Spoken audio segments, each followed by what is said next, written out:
আচ্ছা, আমার কথা শোনা যাচ্ছে আশা করি। আমার কথা কি শোনা যাচ্ছে? জি, শোনা যায়। জি স্যার। আচ্ছা, ঠিক আছে। তো এখন তোমাদের সামনে এখানে একটা গ্রুপ দেখতে পাচ্ছ, এটা হচ্ছে তাফকির একাডেমি। আমরা তোমাদেরকে যদিও একটা ফেসবুক গ্রুপে অ্যাড করেছি, কিন্তু ওই ফেসবুক গ্রুপের কিছু আনুষঙ্গিক কিছু সমস্যার কারণে আমরা চাচ্ছিলাম যে গ্রুপটা যাতে আরেকটু সুন্দর হয় এবং গুছানো হয়। তো এই কারণে আমরা এই আরেকটা গ্রুপ খুলছি। এটা হচ্ছে আজকে তোমাদের হচ্ছে আজকে আমার ক্লাস শেষ হলেই তোমাদের এই গ্রুপের লিঙ্কটা আমি তোমাদেরকে দিয়ে দিব। এখানে তোমরা অবশ্যই যুক্ত হয়ে নিবা। তো এই গ্রুপের ক্ষেত্রে তোমাদের কাজ কি? গ্রুপের ক্ষেত্রে কাজ হলো, আমি আজকে বিকেলের ক্লাসে বলেছিলাম যে এই গ্রুপে তোমরা হচ্ছে তোমাদের মনে করো যে যে হোমওয়ার্ক গুলো আছে, হোমওয়ার্ক গুলো মনে করো তুমি আপলোড করবে, ঠিক আছে? আমি ধরে নেই আমি এখানে যদি কোনো ছবি আছে কিনা, আমি ধরে নিই যে এটা একটা ছবি, এটা মনে করো যে আমার একটা হোমওয়ার্ক, ঠিক আছে? হোমওয়ার্কটা আমি আপলোড করলাম। এখানে আপলোড করার সময় মোবাইলে তো অন্যরকম দেখাবে। তো আপলোড করার সময় মনে করো যে এখানে তুমি তোমার যে নাম আছে, তোমার নামের আগে আচ্ছা প্রথমে লিখবা হচ্ছে মনে করো তাফকির একাডেমি। মনে করো যে তোমাদের যে দাখিল 2026, যেহেতু দাখিল 26 ব্যাচ, ঠিক আছে? এটা লেখার পরে তুমি তোমার নাম লিখবা, তারপর বিষয় লিখবা।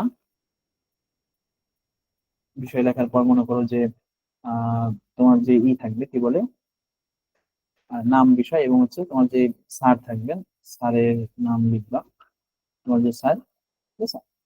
তো নাম, বিষয়, স্যার। আর যদি কোনো সময় যেমন মনে করো যে এক্সট্রা কিছু লেখার প্রয়োজন হয়, যেমন মনে করো যে আমি যেমন দিচ্ছি তোমাদেরকে যে দেখেও লিখতে হবে, আবার হচ্ছে মনে করো যে না দেখেও লিখতে হবে, ঠিক আছে? দুইটা অংশ আছে। তাহলে তুমি লিখবা প্রথমে মনে করো যে আরবি প্রথম পত্র, ঠিক আছে? প্রথম পত্র, এখানে লিখবা হয়তো আরবি প্রথম পত্র লিখে তুমি লিখবা হয়তো কথোপকথন, ঠিক আছে?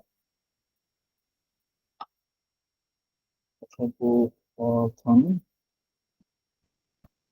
কথোপকথন। এখানে হয়তো লিখবে দেখে লেখার অংশ, কথাবার্তা আর কি, দেখে লেখার অংশ,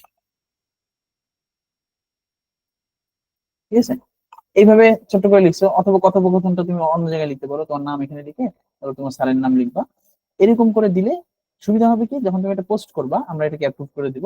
পোস্ট করার পরে তোমার এই পোস্টের কমেন্টে মনে করো যে আমরা তোমাকে গাইডলাইন দিয়ে দিলাম। কমেন্টে যদি কোনো ছবি দেওয়ার প্রয়োজন হয়, তোমাকে যদি কোনো লেখা দেওয়ার প্রয়োজন হয়, অথবা আমাদের অন্য কোনো স্যাররা যদি মনে করেন যে হ্যাঁ এখানে এই তিনটা জিনিস বলা দরকার, এই ছয়টা জিনিস বলা দরকার, ঠিক আছে? এরকম করে তোমাদের ওখানে লিখে দিবেন। তাতে করে হবে কি, তুমি যখন একটা জিনিস পোস্ট করবা, আমি যেমন মনে করো যে এটা পোস্ট করে দিই, তারপর তোমাদেরকে একটু দেখাই। আমি এটা করতে, ও আচ্ছা আমি একটু মনে করে বলি। যেমন তুমি যখন এটা পোস্ট করবা, পোস্ট করার পরে এই যে এই গ্রুপে ঢোকার পর তোমার যে নাম থাকবে, এখানে যেমন তাফকির একাডেমির নাম আছে, তো এখানে যদি তোমার নাম থাকে, তোমার নামে যখন তুমি ক্লিক করবা, ক্লিক করার পরে দেখবে যে তুমি এতদিন যা যা পোস্ট করছো সব একসাথে তুমি সবগুলো এখানে পেয়ে যাবে। এখানে পেলে সুবিধা কি, তুমি এতদিন যা যা প্রশ্ন করছো সেই প্রশ্নের মধ্যে কোন স্যার তোমাদেরকে কি উপদেশ দিচ্ছেন, কোন স্যার কোন ধরনের গাইডলাইন দিচ্ছেন, কোন স্যার কোন ধরনের নোট শেয়ার করছেন, সেগুলো কিন্তু প্রত্যেকটা তোমার পোস্ট আলাদা আলাদা করে দেখতে পারবা। এইভাবে মনে করো যে প্রত্যেকের আলাদা আলাদা করে তোমার এইরকম তোমার এই প্রোফাইলের উপর ক্লিক করলে ওই গ্রুপের মধ্যে তুমি যা যা পোস্ট করছো এতদিন সব পোস্ট এখানে চলে আসবে। এতে করে সুবিধা হবে কি, তুমি এতদিন কি কি করছো, কোন ভুল ছিল, কোনটা সঠিক হয়েছে, কোন ব্যাপারে কে কি বলেছে, এই ব্যাপারে তুমি সব কিছু একসাথে এখানে পেয়ে যাবে। আমরা টেলিগ্রাম গ্রুপে ওটা করতে পারতাম, কিন্তু টেলিগ্রাম গ্রুপের সমস্যা হচ্ছে কি, এই চাইলেই সেই অনেক দিন আগে মনে করো 1 মাস আগে যে লেখাটা তুমি দিছো ওটাকে বের করতে করতে করতে করতে তোমার অবস্থা খারাপ হয়ে যাবে। তো এই জিনিসটাকে সহজ করার জন্য আমরা মূলত এই গ্রুপটা করেছি। তোমরা এই গ্রুপে আহ আজকের মধ্যে সবাই যুক্ত হয়ে নিবা, খুব দ্রুত।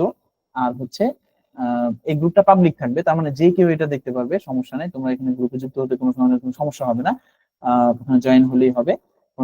আর হচ্ছে পোস্ট করলে তোমাদের পোস্টটা যদি ভালো হয়, পোস্টটা যদি ঠিকঠাক হয়, এখানে আমরা হচ্ছে করে দিব, কি বলে অ্যাপ্রুভ করে দিব। আর তুমি টেলিগ্রাম গ্রুপে তো প্রশ্ন উত্তর করতে পারবাই, এখানেও তুমি তোমার প্রশ্নটা দিয়ে দিতে পারো যে আমি এটা করতে চাচ্ছি, এটা কিভাবে করব। একটু আগে যেমন মনির সম্ভবত আমাদেরকে টেস্ট পরীক্ষা সম্পর্কে জিজ্ঞেস করতে, মানে টেস্ট পরীক্ষা কি করবো কিভাবে কি, তোমার মনে করো কোনো প্রশ্ন থাকলে, কোনো কনফিউশন থাকলে তুমি এই গ্রুপের মধ্যে একটা পোস্ট করে দিচ্ছ। তোমার কোনো বন্ধু হয়তো খুব ভালো কিছু জানে, সে হয়তো একটা টিপস এখানে দিল। অথবা আমরা মনে করলাম যে না এটা এখানে এই জিনিসগুলো লিখে দেওয়া উচিত, বা মনিরকে এটা জানানো উচিত, বা সবাইকে জানানো উচিত। তো মনির এই প্রশ্নের কারণে সবাই এটা দেখতে পারলো, সবাই এটা জানতে পারলো, এতটুকু, ঠিক আছে? তো এই গ্রুপে সবাই যুক্ত হয়ে নিবা। আজকে আমি এই গ্রুপটা ক্রিয়েট করেছি, তো এই গ্রুপের লিংক আমি এখনই আমি দিয়ে দিতে পারি। আমি একটু ছোট করে লিখে তারপর ওখানে আমি দিয়ে দিব তোমাদের নোটিশ গ্রুপে না হোক অথবা হচ্ছে তোমাদের কি বলে হোমওয়ার্কের যে গ্রুপ আছে অথবা প্রশ্নোত্তরের গ্রুপ, সাধারণ নোটিশ, এই যে কোনো একটা গ্রুপে আমি তোমাদেরকে এটা দিয়ে দিব, সবাই এটাতে যুক্ত হয়ে নিবা। স্যার, তো হ্যাঁ বল। আমি তো ফেসবুক চালাই না। সেক্ষেত্রে সমস্যা নেই, সেক্ষেত্রে এসে দিলেই হচ্ছে, কি বলে যেন, টেলিগ্রাম গ্রুপে দিলেই হচ্ছে। ফেসবুকটাকে আমরা এই জন্য সহজ করছি যাতে নিজের লেখাগুলো একসাথে থাকে, আর টেলিগ্রাম গ্রুপে দিলেও হবে, সেক্ষেত্রে কোনো সমস্যা নেই। তবে যে ফেসবুকে দিচ্ছে সে যাতে আবার টেলিগ্রাম গ্রুপে না দেয়, মানে দুই জায়গায় দেওয়ার প্রয়োজন নাই, এক জায়গায় দিলেই হবে, অর্থাৎ ফেসবুকে দিলে হবে। আর যে ফেসবুক না থাকে সেক্ষেত্রে কোনো সমস্যা নেই, সেক্ষেত্রে টেলিগ্রাম দিলেই হবে, কোনো সমস্যা নেই। আচ্ছা, আর বাকি যারা আছে তাদের আশা করি কোনো কথা এখন নেই। আমি রেকর্ডটা এখানে বন্ধ করে দিচ্ছি।